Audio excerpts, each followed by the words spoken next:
qu'on porte sur nous, en fait, on va se bloquer nos chakras qui vont décaler nos corps énergétiques, qui vont faire qu'on ne se rechargera plus en énergie et qui va faire que petit à petit, on va se fatiguer. Voilà, et que petit à petit, on va se rendre malade. Voilà, sur le corps physique.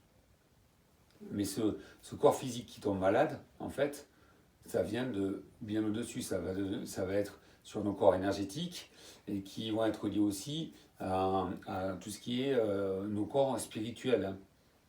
Si on a un blocage au niveau spirituel, eh bien, on peut engendrer du coup un blocage énergétique qui va créer un blocage physique. Et voilà. Est-ce que ça peut jouer sur le sommeil, le fait d'être harmonisé? Est-ce qu'on peut du coup retrouver mieux dormir ou Alors oui, en effet, il y a beaucoup d'entités qui peuvent empêcher le sommeil. Le fait aussi d'être fatigué ou de plus gérer ses émotions parce que nos chakras sont fermés et d'être toujours dans la colère, s'énerver quand on va se coucher. Du coup, on passe toujours une mauvaise nuit. Voilà, si par malchance votre lit est mal placé sur un réseau Hartmann ou sur un cours d'eau, oui, ça joue sur le sommeil. Et quand on joue sur le sommeil, on joue sur la fatigue et on va jouer sur le mal-être, sur le stress. Ça peut être aussi nos mal de tête qui peuvent être liés à tout ça. Donc c'est très important d'harmoniser cela. Et justement, quels sont les bénéfices d'une harmonisation du lieu? Alors, les bénéfices de l'harmonisation de lieu, il faut savoir qu'on passe énormément de temps dans notre maison, hein, même si on n'est pas forcément, quand on a un travail très actif dans la maison, on est peu actif dans la maison, il y a quand même une partie de sommeil, donc on y est très présent. Si notre maison est négative, au lieu de se recharger en rentrant chez nous à la maison, on va se décharger. Voilà. Donc, en se déchargeant, qu'est-ce qu'on va créer?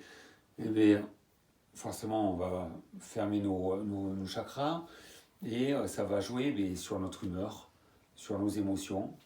Voilà. Et ça va s'engendrer, ça va continuer. Et à long terme, quand on a un lieu négatif, tous ces phénomènes-là vont faire que on va tomber malade. Voilà. Il y a aussi dans notre lieu tout ce qui est pollution électrique ou électromagnétique. Toutes ces pollutions-là, en fait, jouent aussi sur nos corps énergétiques, les décalent. Et c'est comme ça qu'on tombe facilement malade. Alors, c'est différent suivant les personnes. Hein. Si on a un sportif de haut niveau qui entretient son corps, qui fait beaucoup de sport, qui sort beaucoup de chez lui, forcément, il sera moins atteint qu'une personne qui reste chez elle et qui reste proche de cette source négative et qui va l'enfoncer petit à petit, même très rapidement, au plus profond d'elle, et qui va après déclencher une maladie. le fait d'harmoniser, du coup, ça permet donc d'enlever ça et de se sentir mieux chez soi et... Exactement. Alors quand on va faire après l'harmonisation, en fait, le lieu, donc on aura neutralisé ce qui est négatif pour le lieu et donc pour vous. Le taux vibratoire du lieu, donc c'est le taux énergétique, hein, va remonter sur un taux qui va être supérieur au vôtre, ce qui va vous permettre, quand vous rentrerez chez vous, justement, de vous recharger, même si vous allez vous fatiguer au travail ou en allant à droite ou à gauche, si vous allez être dans des lieux négatifs, quand vous allez rentrer chez vous, vous posez le soir, mais vous allez vous recharger. Le lendemain matin, quand vous vous réveillerez, vous aurez les batteries chargées à fond et vous pourrez re-attaquer une journée tranquillement.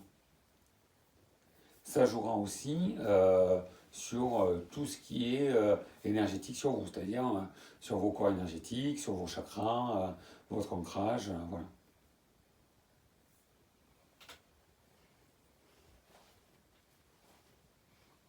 Des questions? C'est quoi des entités? Alors, les entités, je vais appeler ça des formes énergétiques négatives. Donc il en existe de plusieurs catégories. On a des entités qui sont liées à des émotions, Voilà. Euh, et des émotions, quand ces émotions-là sont trop fortes et qu'on se les ressasse, on crée une boule énergétique en fait qui se décroche de nous. Cette boule énergétique, eh bien, elle a deux solutions. Soit elle reste sur le lieu là où on va la créer, et tous les gens qui vont venir sur le point où on a déchargé cet égrégore, mais vont être sous l'influence de cette énergie-là. Alors je vais prendre un exemple concret. Si on a de la colère, alors je sais pas, au travail, sur notre bureau, on est dans la colère, paf, on crée cet égrégore de colère, puis un jour on change de bureau, c'est un autre collègue qui va se retrouver à cette place-là. Ce collègue-là, alors que c'est quelqu'un qui, de temps normal et calme, risque à long terme mais d'être aussi dans la colère, dans la colère, dans la colère. Il va être sous l'influence de cet égrégore. Voilà. Donc ces énergies-là, on les trouve donc sous trois formes. Euh, émotion, égrégore ou mémoire. Les mémoires, c'est toutes ces émotions-là qui ont été, alors, pas forcément ressassées, mais ont une forte émotion négative et qui, elle, va rester sur un lieu. Voilà, sur un mur, voilà, ou même sur une personne. Après, il va y avoir tout ce que j'appelle les esprits. Certaines personnes diront les âmes ou les défunts. Alors, il y a plusieurs types d'esprits, c'est pareil. Donc, il y a les esprits humains. Donc là, ça va être les défunts. Les personnes qui n'ont pas réussi à rejoindre la lumière parce que ils n'ont pas compris qu'ils sont morts, ou parce que ils sont tristes, ou en colère, ou ils ont de regrets par rapport à la vie qu'ils ont eue parce qu'ils n'ont pas fait ce qu'il fallait. Bon, voilà, il y a de multiples raisons pour lesquelles ils sont ici sur place. Il y a les esprits aussi qui sont liés au bas astral. Donc le bas astral, c'est tout ce qui est très noir, très négatif. On peut avoir des esprits aussi liés à la nature, les élémentaux par exemple. Comme ça, je sais qu'il y en a d'autres, mais voilà. Il y a plusieurs esprits. Et après, on peut rencontrer tout ce que je vais appeler magie, même si ce n'est pas tout de la magie. Il y a dans ce groupe-là d'entités, il y a les intentions. Donc les intentions, c'est les personnes qui vous veulent du mal, mais sans le vouloir. En fait, c'est quelqu'un qui vous croise, vous l'avez vexé par exemple, et il va dire, si elle pouvait tomber dans les escaliers, ça me ferait plaisir.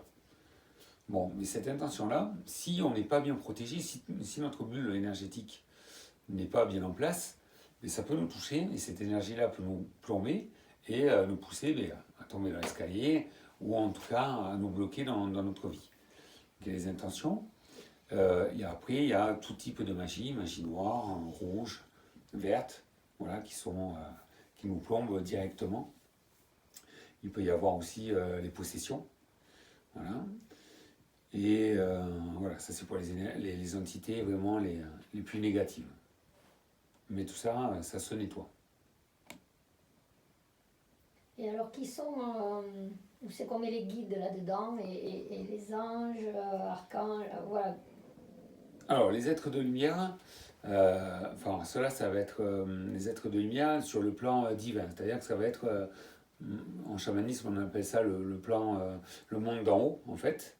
D'accord. Tout ce qui est ancêtre, guide, voilà, archange, divinité, tout ce monde-là sont dans le monde d'en haut. Okay. Et c'est des gens que l'on peut quotidiennement appeler et demander leur aide, leur poser des questions afin qu'ils nous guident, voilà, ou leur demander tout simplement de nous guider dans une situation compliquée, voilà, appeler ces guides et leur demander de nous entourer déjà de leur énergie, de nous protéger, d'accord, et de nous trouver une solution favorable à la solution que l'on vit actuellement. Par contre, il faut que les chakras alors soient bien alignés. Alors, si on veut vraiment communiquer avec eux, oui, là il faut être bien canal, d'accord, afin de recevoir les bons messages, voilà. D'accord. C'est quoi être canal? Être canal, alors c'est ce que je disais tout à l'heure, c'est être bien ancré, bien connecté là-haut, d'accord, être bien recentré énergétiquement. Et à ce moment-là, on crée un canal, comme on dit, hein, un canal lumineux en fait qui part là-haut et qui nous permet d'échanger en fait les informations avec tout le monde dedans.